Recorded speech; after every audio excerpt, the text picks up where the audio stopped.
Bonsoir tout le monde, j'espère que vous allez bien. Moi, je me porte bien par la grâce de Dieu. J'espère que tout va bien de votre côté. Et on se retrouve pour une petite vidéo. Enfin petite, j'en sais rien. Euh, je vais discuter un petit peu avec vous à travers la caméra. Alors moi, j'ai donné ma vie à Christ, c'était en 2016. Avant, j'étais musulmane. Bon, je vais parler par rapport à l'islam, au fait que j'étais musulman, parce que je ne sais pas concernant les autres religions ou quoi que ce soit. Et comme vous pouvez le voir, l'intitulé de ma vidéo, c'est Trop d'efforts pour rien.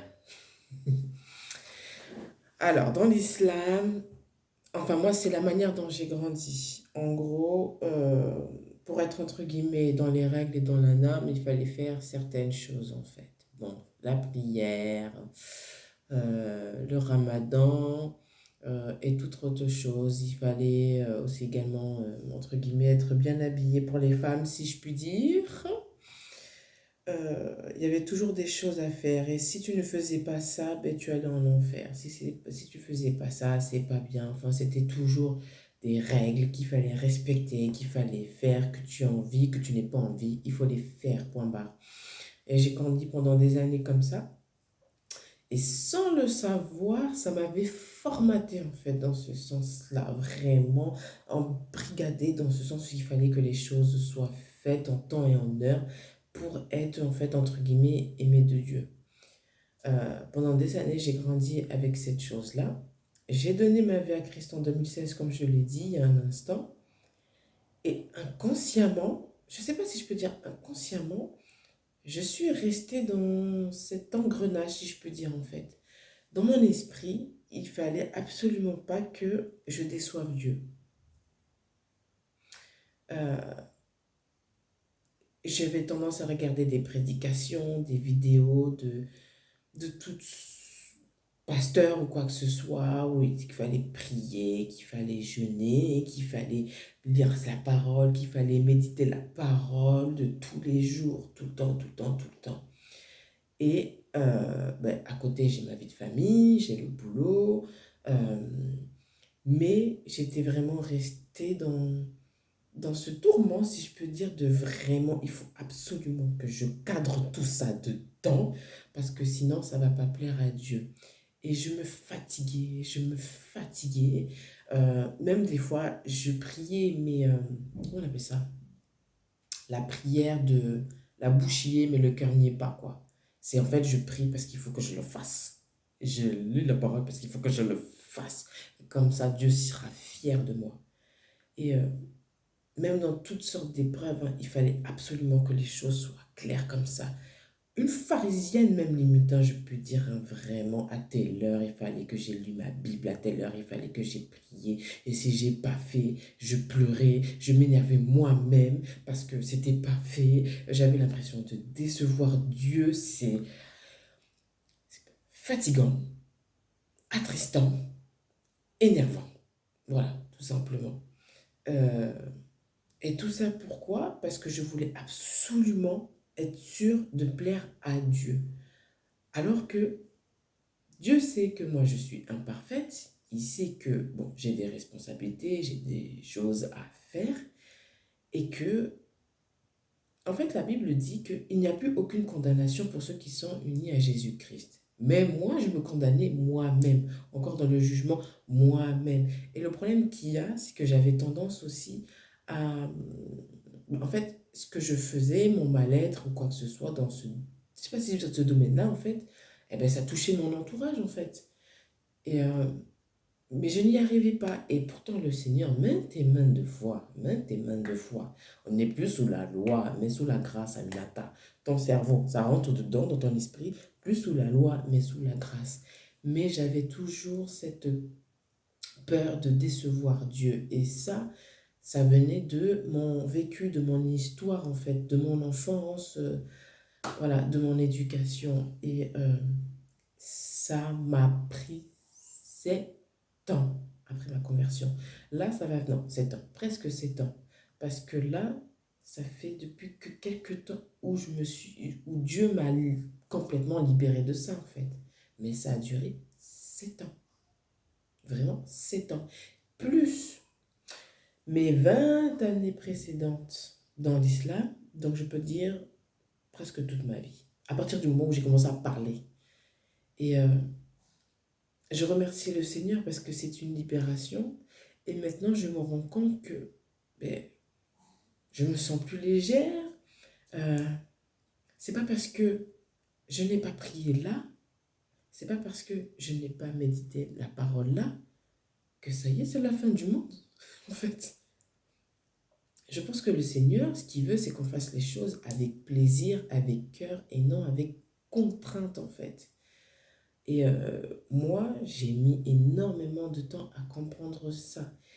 Et je fais cette vidéo-là parce que je sais que tous les musulmans, enfin je sais, c'est ma conviction personnelle, mais que tout ancien musulman qui a donné sa vie à Christ a ce genre de problème à régler.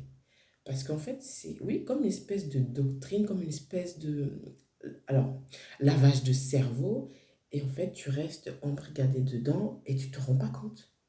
Tu te rends vraiment pas compte. Et aujourd'hui, maintenant, même pour faire mon agenda, je sais très bien. J'avais tendance à vouloir faire en sorte qu'il soit carré, vraiment au garde à vous, à colonel Aminata. Vraiment au garde à vous, il fallait qu'à telle heure soit ce soit fait. Matin, Bible, midi, Bible, soir, Bible, prière, matin, prière, minuit, prière, soir. Et si c'était pas fait, j'étais pas bien au fond de moi. Ça, pourquoi? Et le Seigneur m'a appris le temps vraiment de me dégager, si je peux dire, de ce problème-là, en fait. Et en plus, le problème qu'il y a, c'est que quand tu fonctionnes comme ça, tu as tendance à ne pas faire confiance. Et moi, malheureusement, par rapport à ça, je ne laissais pas Dieu, en fait, euh, me transformer là-dessus. J'ai mis beaucoup de temps, en fait, à lui faire confiance dans ce domaine-là. Je ne sais pas si on dit domaine, hein, mais moi, c'est le mot que je trouve dans mon esprit. Donc, ce domaine-là, en fait, j'ai mis énormément de temps. Et le problème, la parole indique clairement aussi, hein, dans le livre de Romains 8, que l'homme livré à lui-même ne peut pas plaire à Dieu. Et de toute façon, l'homme livré à lui-même se perd lui-même. Ça, c'est moi qui rajoute ça. Donc, toi qui regardes cette vidéo, je pense que le Seigneur t'a certainement... Si tu vis cette situation-là et que tu ne te rends pas compte, peut-être que Dieu t'en a déjà parlé d'une manière ou d'une autre. Moi, on songe à travers à travers sa parole, à travers les gens, vraiment, la tête dure, hein. Il l'a fait. Donc, je pense que toi aussi, si tu penses l'être, si on te l'a déjà dit, si le Seigneur te l'a déjà montré en songe ou d'une autre manière, assis-toi, réfléchis. Et dis-toi, tu as donné ta vie à Christ pour être sous l'emprise de la loi ou bien être sous l'emprise de la grâce. Est-ce que tu penses que si tu n'as pas fait ta prière à 8 heures du matin, si tu n'as pas fait ta prière à 4 heures du matin ou à 10 heures ou à tout ce que tu veux, est-ce que tu penses que Dieu va t'en vouloir pour ça? Est-ce que tu penses que Dieu va te rejeter pour ça? Je vous assure, j'avais des moments où je pleurais parce que je n'arrivais pas à suivre le move. Et ce qu'il faut savoir aussi, c'est que lorsqu'on regarde des vidéos, des prédications de pasteurs et qui disent que pour réussir avec Dieu, pour être en intimité avec Dieu, il faut prier, prier, chercher Dieu, lire la parole, lire la parole, lire la parole. Ça, il n'y a pas de problème, ça c'est vrai. Mais attention, tu as ta vie, tu as ta situation personnelle avec le Seigneur et ton entourage. Moi, je parle par rapport à moi, aux enfants, le travail, etc. Et même si tu n'as pas pris ton temps de prière à telle heure, ce n'est pas grave. Tu peux parler au Seigneur durant ta journée ou quoi que ce soit. C'est vrai qu'on dit toujours qu'il faut qu'il y ait un temps à part, vraiment un temps à part dans ton agenda pour le Seigneur. Ok, il n'y a pas de problème. Mais si parce que Tu t'es pas levé à cette heure-ci et que tu l'as pas fait, c'est pas grave. Tu passes outre et tu recommences le lendemain. Mais c'est pas la mort en soi, en fait. Euh, J'espère que ce que je vous dis, vous comprenez, parce que je parle avec mes propres mots et j'ai pas préparé de texte ou quoi que ce soit. Je voulais juste parler comme ça, en fait. Donc j'espère que vous m'avez compris. Euh, Dites-moi en commentaire si vous avez déjà vécu ce genre de situation ou si vous vivez en ce moment même ce genre de situation-là. En tout cas, sachez que maintenant, nous ne sommes plus sous la loi, mais sous la grâce du Seigneur. Et attention, quand je dis sous la grâce du Seigneur, ça ne veut pas dire qu'il faut faire n'importe quoi, hein? Hein? Voilà, donc toujours méditer sa parole quand tu peux, toujours parler au Seigneur quand tu peux, quand tu le souhaites, lui dire ce que tu ressens ou quoi que ce soit. Avoir un temps dans son agenda pour le Seigneur, c'est bien, il n'y a pas de problème, il faut le faire.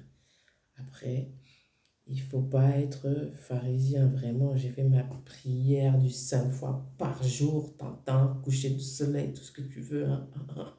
Non, ça sert à rien. Dieu, ce qu'il veut, c'est juste ce qu'il y a ici, là. Bon, le cœur, c'est là, mais ici. Voilà, c'est tout ce qu'il veut. Donc, voilà ce que avais à dire à travers cette vidéo. J'espère n'avoir rien oublié. Et puis, voilà quoi. Sinon, toi qui regardes cette vidéo et qui te dis, mais qu'est-ce qu'elle raconte celle-là? Je parle de ma relation avec Dieu, de ma relation avec Jésus, de mon vécu, de mes épreuves, de mes expériences. Et la vie chrétienne est vraiment une vie palpitante, hein. Moi, je l'ai dit et je continuerai à le dire, hein. Euh, Nul ne vient au Père que par Christ. Donc toi qui regardes cette vidéo et qui ne connais pas encore le Seigneur Jésus, qui est d'une autre religion ou quoi que ce soit, j'ai envie de te le dire, que le chemin, la vérité et la vie, c'est le Seigneur Jésus-Christ. Et que si, je me dis peut-être que si tu regardes cette vidéo, c'est que tu te poses des questions tout de même. Donc, je t'invite à parler à Dieu dans ton cœur. Pas à Bouddha, pas à Allah, pas autre chose ou quoi qu'est-ce. Vraiment Dieu pour qu'il se révèle à toi. Et je prie que le Saint-Esprit se révèle à toi, que le Seigneur Jésus se révèle à toi, qu'il te révèle qui il est vraiment et qu'il te révèle, qu'il te dise qui il est, qu'il t'aime et qu'il veut que tu le rejoignes et que tu fasses de lui son sauveur et son Seigneur. Voilà ce que j'avais à dire et puis voilà quoi. J'espère que vous allez bien et on se retrouve très vite pour une prochaine vidéo.